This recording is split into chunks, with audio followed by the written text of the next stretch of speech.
The hostile endurance drill at the Galactic Defense Academy was designed to be routine. Cadets would be exposed to calibrated stun fire inside a sealed training chamber. The goal was simple: experience controlled pain, learn to function through it, and understand what battlefield injuries felt like. No one expected the human cadet. Instructor Deathworld stood in the observation deck above the chamber, his tall exoskeletal frame reflecting the sterile white lights. "Listen carefully," he announced through the intercom. "The weapons in this exercise fire non-lethal stun charges. They will disable your nervous system temporarily. The scenario ends when all cadets are incapacitated." 20 cadets stood spread across the room. Representatives from 12 different species shifted nervously as the automated turret ports opened along the walls. Only one cadet looked relaxed. Human cadet MARIA VOLKOV rolled her shoulders and stretched her arms like an athlete about to begin warm dash-ups. She raised a hand. "Quick question, sir." Deathworld's antenna twitched.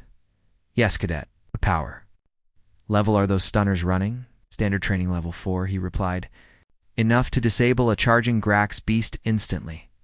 Maria nodded slowly. "All right then, just making sure." The simulation began. Turrets rotated, blue bolts of compressed energy burst across the chamber. The first cadet dropped almost immediately. A Varan collapsed after a single hit. 2 Calurians followed seconds later, their limbs locking as paralysis swept through their bodies. A Draconian tried to sprint toward cover. One shot hit his chest. He fell flat. Within moments, the training floor was littered with unconscious cadets. Then 3 bolts struck Maria. Direct hits, center, mass. She staggered backward a step. For a moment, the instructors expected the same result. Instead, the human looked down at the smoking marks on her uniform. She blinked. "Huh?" Maria rubbed her chest thoughtfully. "That's kinda tingly." The observation room went completely silent. Instructor Deathworld leaned closer to the monitors. "That's impossible. Level 4 stun energy should have shut down a human nervous system instantly." But Maria was still standing. "Increase power to level 6, he ordered. The turrets fired again. 2 more bolts slammed into her shoulder and side. Maria winced. "Okay, that one actually stings." She shook her arm like someone brushing off static electricity. "Are we finished?" Deathworld's mandibles snapped open. Level 8. The next blast hit with far greater intensity. Maria dropped to one knee. Electric arcs danced across her body as her muscles spasmed violently. Every other cadet in the room was unconscious now. Only the human remained active. The automated targeting system shifted. Every turret locked onto her. Another bolt struck. Maria gritted her teeth. "All right." Her voice came out lower this time. "That's enough." Assistant Instructor Velmer stared at the medical readings on his display. "Sir, her heart rate just doubled." "What?" "It's still rising." Human physiology data flooded across the screen. Adrenaline levels, pain, suppression responses, muscle fiber activation far beyond normal limits. Deathworld suddenly felt uneasy.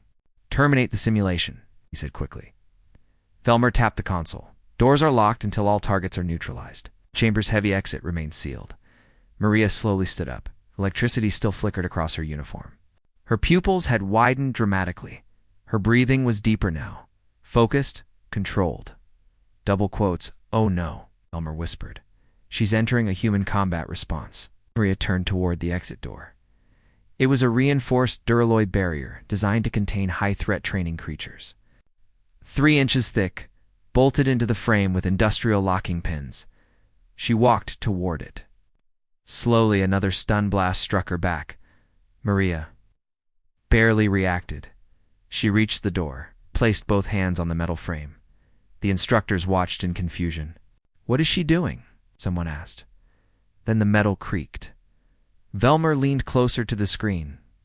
"That door is rated for explosive containment." Maria tightened her grip. Her muscles strained. Human physiology monitors began screaming warning alarms. Adrenaline, endorphins, cortisol, every emergency chemical response in the human body had activated at once.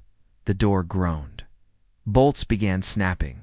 The sound echoed through the chamber like gunshots. Zethral felt his stomach drop. That structure shouldn't move. Maria gave one final roar of effort. Metal screamed. The entire reinforced door ripped free from the wall. She tore it. Loose hinges framed everything. With one final motion, she hurled the massive leak slab across the room. It slammed into the far wall. With a thunderous crash, leaving a deep crater in the reinforced plating, Maria stepped through the opening, took 2 more steps, then finally collapsed. Medical teams into the chamber. As they lifted her onto a stretcher, Maria mumbled weakly, "Told you. Yeah, that was excessive force." Then she passed out. An hour later, she woke up in the medical bay. The instructors were still holding an emergency. Meeting Zethral stood at the center of the conference room. The human endured multiple level 8 stun blasts and remained mobile, he said slowly. Then she removed a containment door designed to resist military ordnance. The Academy's human medical advisor sighed. "Yes. That's called adrenaline." Silence filled the room. "Humans naturally produce it when threatened," the advisor continued. "It increases strength, suppresses pain, and keeps them functional during extreme stress." Velmer stared at the report. "You're saying their bodies manufacture combat stimulants? Internally?" "Exactly." Another instructor lifted a damaged fragment of the door. "There's more." The metal surface showed deep, hand-shaped corrosion marks. The advisor nodded. "Human sweat becomes mildly acidic during stress responses. It can weaken certain alloys." The room went quiet again. By the next morning, the Academy issued several new regulations. Human cadets would train under separate safety protocols. Standard stun weapons were reclassified in the system. Their new label read, "Minimal effect on humans." All containment doors across the facility were reinforced again, and a permanent note was added to Maria Volkov's training file. When the human says, "Stop, stop immediately." Maria later apologized for the damaged door. She even volunteered to help install the replacement. During the process, she accidentally bent to mounting brackets with her bare hands. The engineering crew left the room without a word.